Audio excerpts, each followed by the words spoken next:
Welcome to the Atelier, the private practice space where we get to go deeper. I'm Cicely, and today we're beginning where all healing must begin with the nervous system. Not stress management, not coping strategies, but sovereignty. The reclamation of your body's innate ability to regulate and heal itself, to move fluidly between activation and rest, between meeting the world and then returning home to yourself. Because here's what I see in practice over and over again. Women come to me with thyroid issues, hormonal chaos, digestive dysfunction, insulin resistance, chronic fatigue. And yes, we address all of those. But beneath every dysregulated system is a nervous system that it's almost like it's forgotten how to feel safe. So today we're talking about how you get that capacity back. So your nervous system has one job, and that's to keep you alive. It's constantly scanning your environment. And when I say your environment, not just your physical environment, but also the energetic environment, the energy that you are putting out, the energy that you are allowing into your space. Everything has a frequency and a vibration, and your nervous system can scan that. It can tell how you are feeling in your physiology, even if you choose to not admit or to see how you are feeling or choose not to put words to it. It can tell when your body feels safe or not. It can tell when your body is feeling triggered. Okay. So your nervous system is constantly scanning, just like a radio signal. It's constantly scanning your environment, your body, and your relationships, asking, am I safe? Am I in danger here? Can I rest here? Or do I need to prepare for threat? And this all happens beneath your conscious awareness. Your nervous system is making these assessments thousands of times a day, and it responds accordingly based on what it's picking up during the scanning. So when it senses safety, you have access to connection, digestion, repair, creativity. Think about it. When you are feeling really relaxed, you're not feeling anxious or tense, that is when you really have the ability to feel more creative. Your body's going to be more in a repair state. It's that rest and digest mode. So your digestion typically will be in a better state as well. And your body can invest in long-term projects like hormone balance, immune function, and tissue regeneration. Okay, so when your nervous system feels safe, your body is better able to balance hormones, battle infection, and to prevent and slow aging through tissue regeneration. Now, on the flip side, when your nervous system senses danger, whether it's real or perceived, everything shifts. Everything shifts. Blood flow moves away from your digestive organs and towards your muscles to prepare you for battle, and your heart rate increases. Cortisol increases as well, and soon to follow inflammation. At this point, your body is no longer investing in restoration, it's in survival. And that's where many, many, many people are today. Now, here's the crucial part. Your nervous system doesn't differentiate between a physical threat and a psychological one. So whether you have a looming work deadline, like courageous conversation to have that you've been avoiding, or scrolling the news at midnight, your body responds the same way that it would to a predator in the wild because they're all stressing you out. They're all becoming some sort of threat, okay, to your nervous system. Activation, mobilization, always being ready or always being on edge, the feeling of needing to run or fight, even when there's nowhere to run and nothing to fight. I think we all can attest to that feeling of just being wound up and just like you're always waiting for the other shoe to drop. And it is a very stressful place to be. So what happens here? Um, the cost, there's a cost of constant activation. So as we're activating the nervous system, constantly triggering it, for so many of the women I work with, this has become baseline. Okay. This has become normal. It's become normalized. And the nervous system has been in some degree of threat response for so long that it no longer knows how to turn off. It literally is like a habit. When you build a muscle in the gym and you go repeatedly, it becomes second nature to you. And until you do something differently, you will probably follow the patterns that you have built through consistency and discipline. Okay. Creating habits. And, also when the nervous system is constantly activated, you feel wired but exhausted. And this also has to do with your adrenal gland health, which we will talk a little bit more about in another episode. But you might feel wired and tired. Okay. You can't fall asleep, or you wake up in the middle of the night, mind racing. You might be the type of person who is startled easily. Again, always feeling on edge, even if nothing is really wrong, right? In air quotes, nothing's really happening. You're not really stressed about anything that threatens your safety or your life. Like, this is a pattern that so many people find themselves in. Your digestion might be unpredictable. You notice that you're holding your breath at times or just not breathing deeply. Most of us breathe really shallow breaths anyway because we aren't taking enough time to breathe deeply or to practice different types of breath work. Um, you might also notice that you clench your jaw. That is a big one for me. If I am in the middle of work or focused on something and my brain is really busy, I'll notice from time to time that my jaws feel tired. That's because I'm like clenching them shut. That is not a good habit to have. But that is not necessarily a symptom or a sign. I look at it as the opportunity to be aware, to acknowledge it. Okay. We don't have to like label and diagnose everything. But for me, when I become aware of that, that's an invitation for me to pay attention. Like, oh, okay, I'm noticing this. Well, then I probably need to create a little more safety in my body and not maybe take on as many obligations. So it's different for everyone. Maybe you're someone who just naturally braces your body without realizing it. And then when you do, you're like, oh my gosh, I'm feeling tense. Let me like drop my shoulders.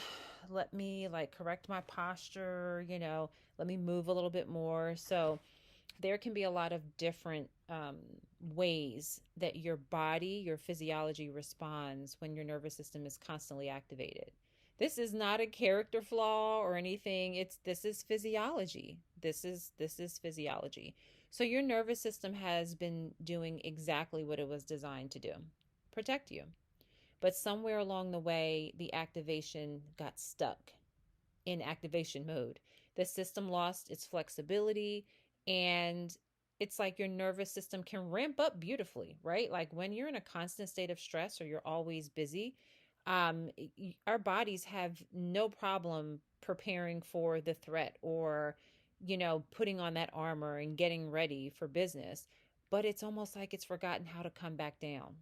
And so that's what we want to learn how to do. Um, and just remembering like when your nervous system can't rest, nothing else can either.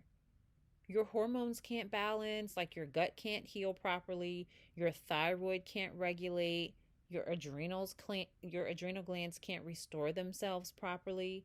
And so again, remember this doesn't have to be about bad or negative stressors. It can simply be living a demanding lifestyle that is just more than you have the capacity to handle.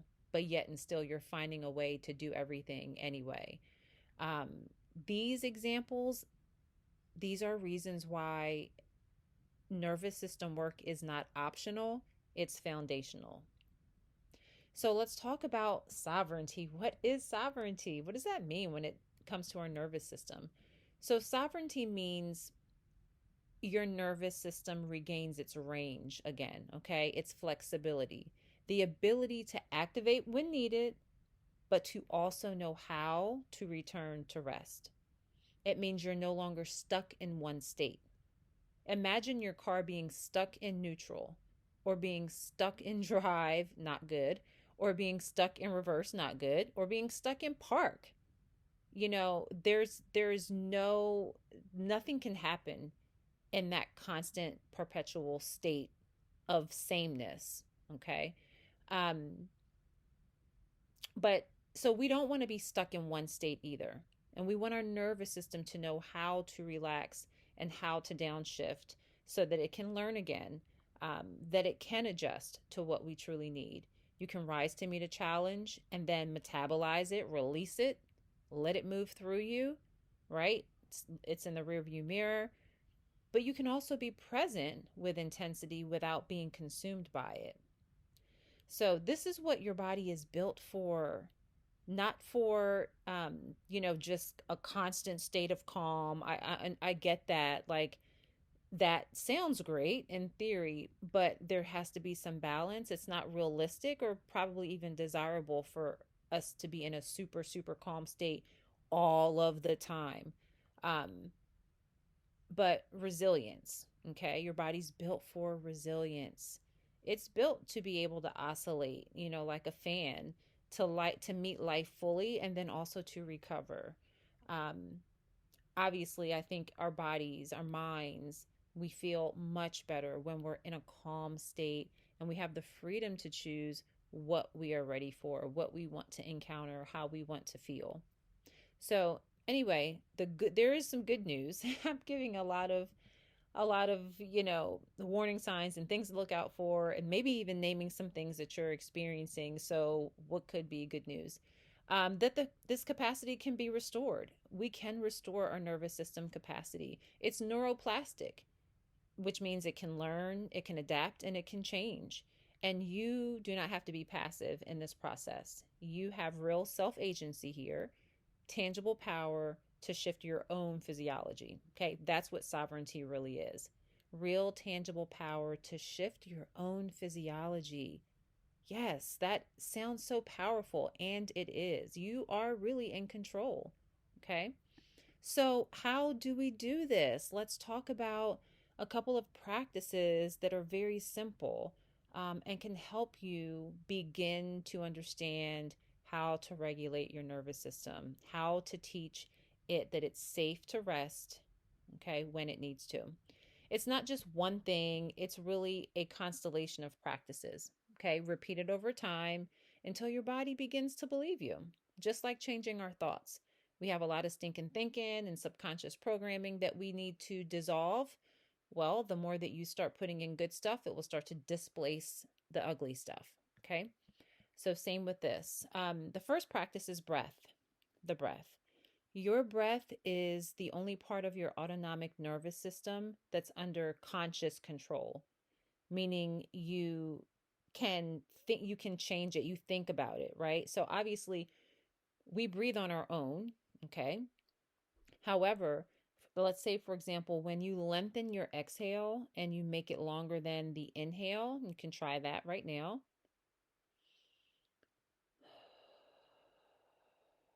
You're directly activating the rest and digest branch of your nervous system. And this is not, like a metaphor. This is actual biochemistry.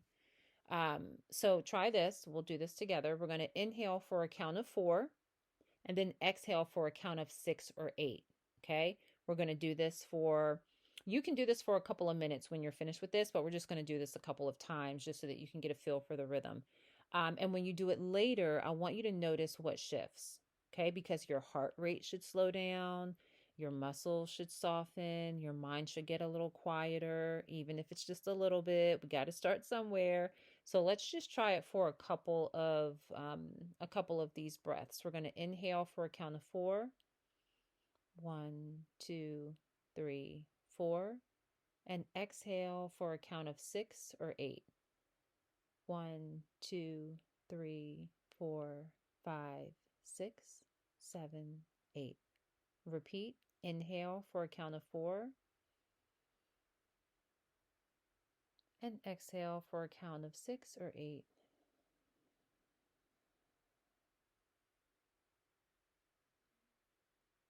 Okay. And this is you. This is your breath. This is your body signaling safety. Okay. This breath work can signal safety to your body just by being present in the breath and by having that exhale be about 1.5 to 2 times longer than the inhale. Okay. Giving your nervous system permission to downshift. I almost am speaking even more relaxed just because of that rhythmic breathing. And there are lots of different kinds of breath work that you can do. I say start with something that is simple and feels really easy to do because you will be more compliant and more apt to make it a habit. Okay. The second practice that we'll talk about is grounding. So I love grounding. Grounding, when your nervous system is activated, you're often feeling a little dissociated, okay, which means you might be really living in your head, especially if you're a professional person or maybe you handle numbers, you run a business, you're into analytics or maybe you code, like anything where you're processing a lot of intricate details in your head, or if you're living in your head due to um, maybe some subconscious things that you're working on reprogramming and maybe being too analytical about yourself. So this could be a lot of different things. But when your nervous system is activated, you tend to live in your head more and be more disconnected from your body. Okay. Um, Grounding practices bring you back into present moment embodiment. So when you are grounding yourself, a grounding activity is something that brings you back into the present moment. Okay.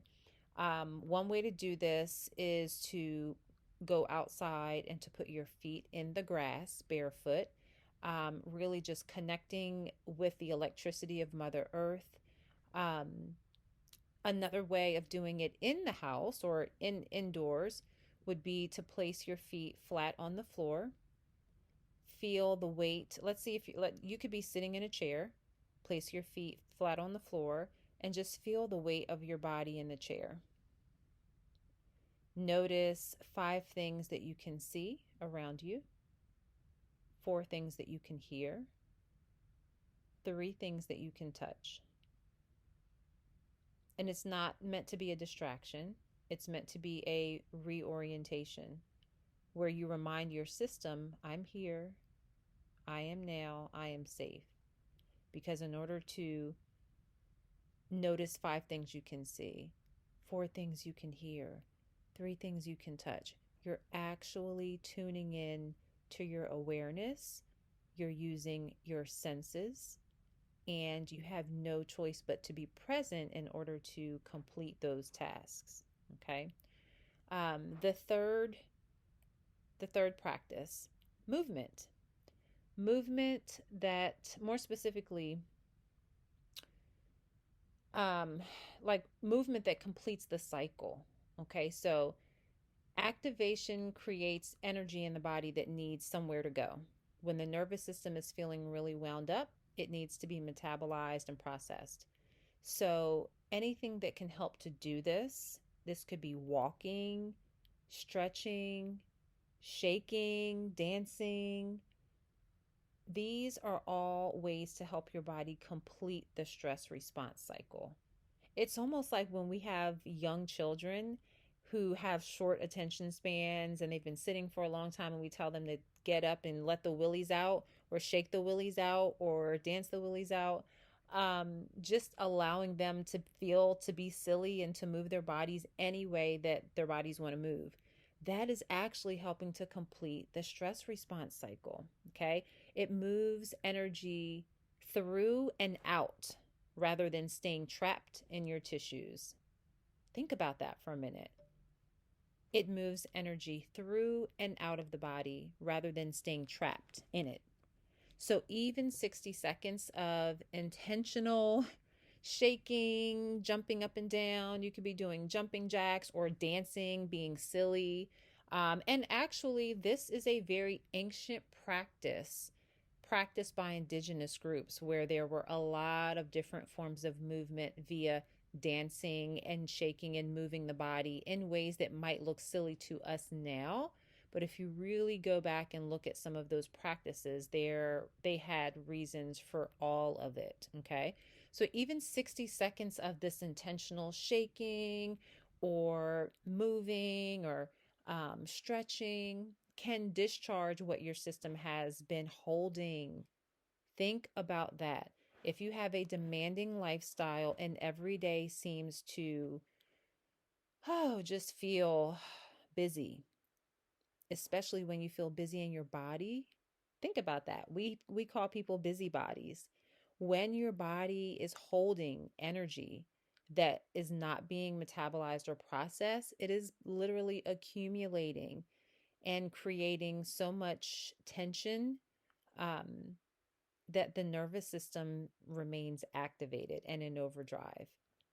So, those are three very valuable practices that can help to ground you when you're feeling like, you know what, I've been doing a little too much for too many people, or I have been saying yes too much. I have been adding too many things to my calendar. You have every right to shift your obligations, which you can learn more about in my nervous system reset exercise. It's in a self paced workshop, really, really good for helping to work through the layers of why you may be feeling super stressed um, in doing things for other people versus yourself. Okay. So we've talked about three practices. We're going to close this out with a few of my favorite herbs. I don't have a favorite herb. I wish I could say that I did just because I feel like I should since I'm an herbalist, but I honestly feel like I'd be cheating on one if I said another was the favorite. I love herbs so much, but for different reasons, I do have like my favorite groups of herbs. So, okay, let's talk about the plants. The nervous system allies that have been used for centuries to restore regulation, as well as resilience and rest. So we can use medicinal plants, aka herbs. We can use them to soften the nervous system, to downshift, to invite rest, to create resilience and strength. Okay, one of those herbs is milky oats. You can sometimes you might find milky oats. You might find oat straw, which some suppliers will cut and grind the milky oat tops along with the stems with the oat straw. And then you do have some suppliers who will split them out and they might offer one or both separately. So, milky oats, the oat tops are very, very nourishing for the nervous system. Okay. This would be one of my very first choices for depleted, overstimulated nervous systems. Also excellent for children. Very excellent for children. It's deeply nourishing, restorative, and gentle, which is what makes it such a great kids herb. It doesn't sedate, it rebuilds. So it's calming, but it's not like a sleepy time herb. You definitely could use it in a sleepy blend, in a sleepy herb tea or any kind of blend, but it just brings about calm in the body and helps to rebuild because it's so nourishing. When you hear nourishing, think minerals. Okay, think minerals and vitamins, those building blocks um, that really allow and initiate repair processes and strengthening processes. Think of milky oats as food for frayed nerves. Okay, there are other herbs that have that capacity as well, but that is a big one. Okay, another herb that I love is Tulsi, which is an Ayurvedic herb, also known as holy basil. It's an adaptogenic herb. So, adaptogens help your body respond to stress um, more easily, more fluidly. It doesn't mean keep piling on the stress because I have holy basil or another herb to help me like beat it. That's not what it means. But it will help to build your emotional and physiological response to stress. Okay. It doesn't numb you or calm you in an artificial way. It's basically giving your system more range, more capacity to meet what's in front of you, but without feeling overstretched. Okay. Um, Holy basil is a very special herb. Not only is it an adaptogen, but it also helps to modulate the immune system gently. So that means it can help to intuitively find balance in your body where your immune system is concerned. If it's too low or too high, it can sort of help to find common ground. And it is also anti-inflammatory. So that is a true. One of the things I love about herbs so much, which is perhaps one of my absolute favorite things, is that you can be taking an herb for one thing, like targeting a symptom or a sign of something, um, but you can benefit from 10 other properties that that herb has.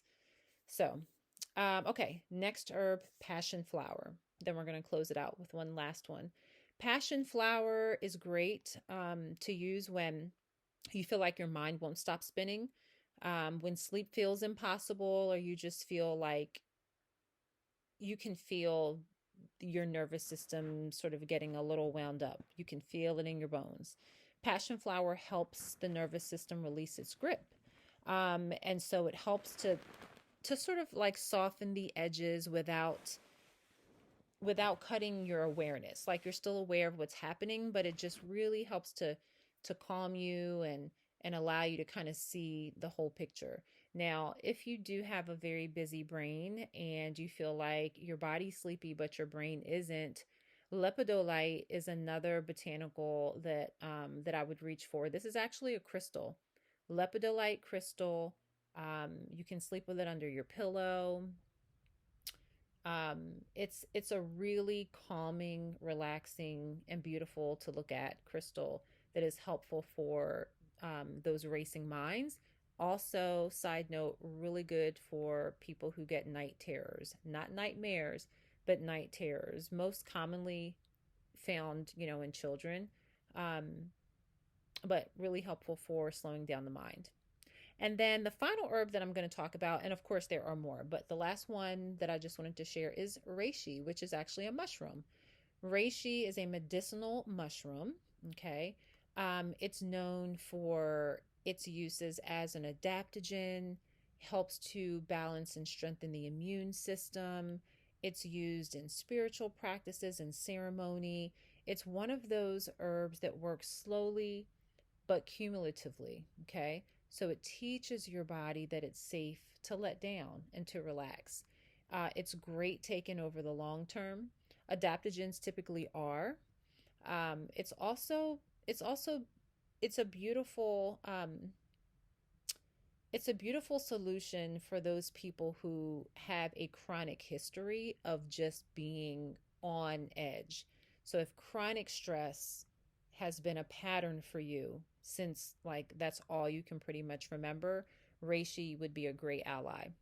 Now, about these herbs, about these practices, none of these are necessarily quick fixes. I will say that when you're taking adaptogenic herbs, they do work quite quickly, quite fast.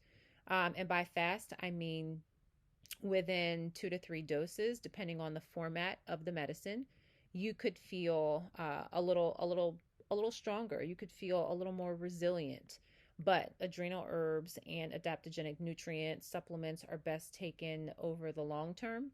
So at least for 6 months, and you'll be feeling way better before then. But remember, our bodies need to find balance, and it takes months and years to manifest chronic illness and the signs and symptoms that you're seeing and feeling in your body. And so it also takes time for that healing process to be complete. Okay. So, in closing, nervous system sovereignty is not a destination, it's an ongoing practice. Think of it like a return, a remembering. Your body hasn't forgotten how to rest, it's just been waiting for permission, for safety, for the signal that it's okay to let go.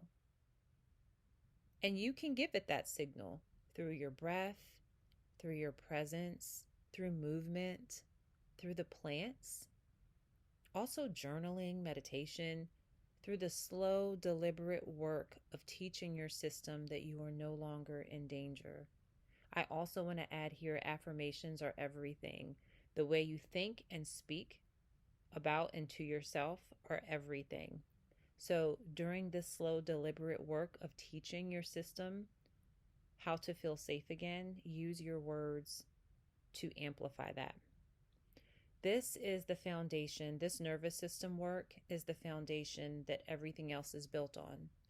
And if this work calls to you, if you're ready to go a little deeper, maybe not the deep end, but you're like, oh, okay, maybe you can take me the next step down in the pool. If you want to learn the practices in real time, if you want to work through some of these things on your own in your notebook in an interactive way to experience what true regulation can feel like in your body, and more importantly, to imagine what it would feel like, to see it in your mind's eye what that regulation would feel like. That is really what's important. Feeling it in your body is one thing, but you first have to see it in your mind's eye and know that it is a possibility. Okay. So if you want to experience that, I invite you to join me for my nervous system reset workshop. It is self-paced, it is online. You can get through it as quickly or as gradually as needed. It's interactive, it's experiential, and designed to give you the tools to reclaim this capacity for yourself. So you can find the link in the show notes. Thank you for being here. Thank you for listening and for doing this work. I'll see you in the next episode.